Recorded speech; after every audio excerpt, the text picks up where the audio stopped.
रंगदार से भरल बा।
बढ़ चढ़ बोले ला खाली बात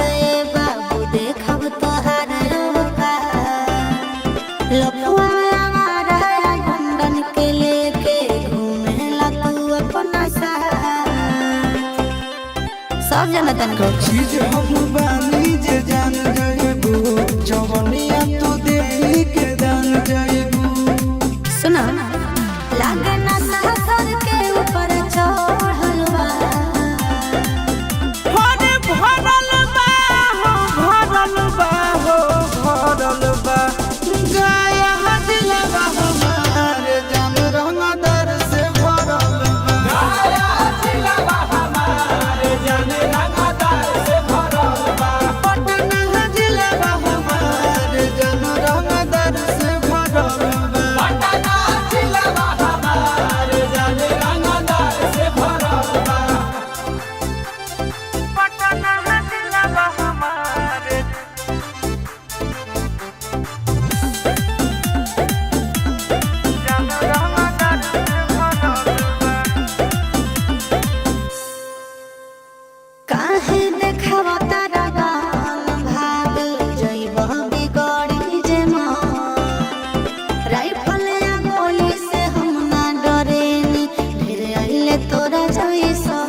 हाथे से देनी हो कितना के मिस पता कहला कि कहा बोले कि आशीष